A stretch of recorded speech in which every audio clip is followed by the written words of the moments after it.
What up YouTube, we are bringing you another first impression. This is Falling Light. It's a brand new anime.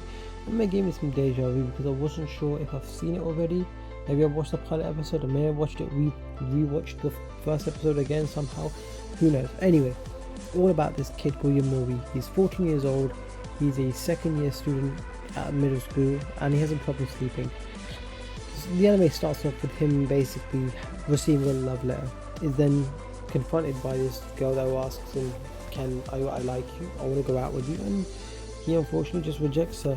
And then he gets confronted by another group of girls and they ask him, why did he reject her? Well, how can you do this? How can this? But at the end of the day, he just said he's awkward, he didn't understand dating, and he didn't want to get involved. He wants to stay to himself. He's an introvert. He doesn't want to socialize or do something like that. But yeah, he has a problem sleeping, so what he does, he goes out late night. He goes out on one of these walks, and one day he stumbles upon this vending machine. So it's super bright, draws him in like a moth to a flame, and someone out of nowhere just appears out of the darkness, startling him. A mysterious person in a hooded raincoat grabs him and reveals herself, and she knows people have trouble sleeping, but she said, hey, I can help you. You know, he's still puzzled. He's like, who is this girl? He just accompanies her, and then they stumble upon a group of adults, and these adults are passed out, kind of asleep, drunk, without any discontent, but not totally wasted. She congratulates them. He accompanies her, goes up a lift, goes into an apartment, and then just strips off her coat,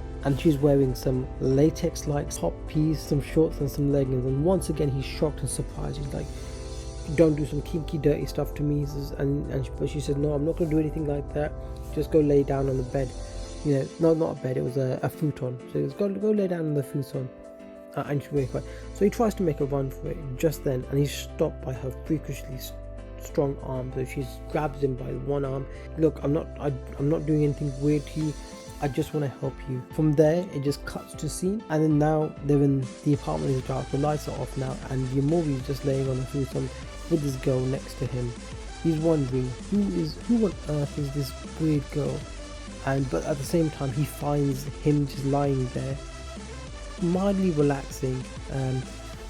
Just then you see a tissue box that are on the side, and you think to yourself, hey, this is about to get a bit etchy, you know, this is about to get a bit saucy now. You know, she might be stripping down a bit more than how much she's already stripped down with, but it doesn't happen. And he just lays there. He pretends and acts he's not moving, he's not making a sound, and she's getting up, she's going closer towards him. She slowly goes closer, and then she's in this state of euphoria.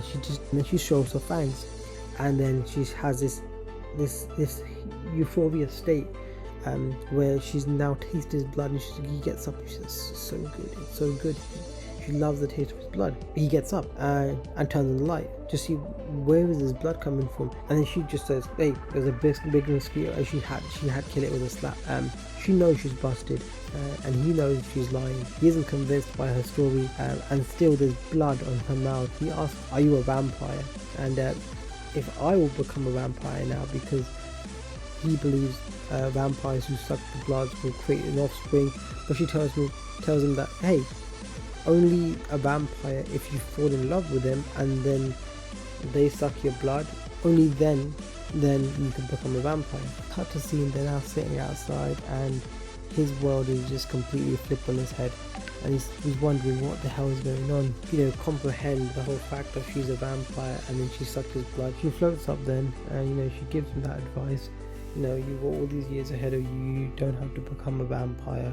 You know, are you dating? You know, are you into girls or guys and stuff? And but then he insists. He says, look, I insist. I want to become a vampire. He doesn't want to go back to his old life. You know, he finds it lonely and depressing. He's a misfit in school. We learn her name is Nanakusa Nazuno.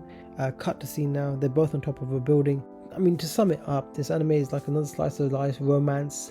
You know, vampire. It's from Leiden Film Studios, which came out with an ONA. It's an original Netflix animation called Bastard. Heavy metal fantasy. They also have Kotaru Lives Alone. They also did do some stuff as well recently. They released Salaryman and also the new Sayuki. Give them credit, they have done some good stuff in the past, like Arslan as well, which I hope it comes back at some stage. And also they did Tokyo Revengers, which I can't wait for the next season. Based on what they did, I'm gonna give this anime like a probationary sort of period, meaning I'll watch a few more episodes to make my interest peak. I might even watch it all the way to the end. With all that said, taking that into account, with the opening, the credits, the art style, the story and the plot, I'm going to give this generously like a 6 out of 10. Good but not great. Anyway, this has been Ace. Hope you enjoyed this quick little anime first impressions about Call of the Night, and as always, Ace out.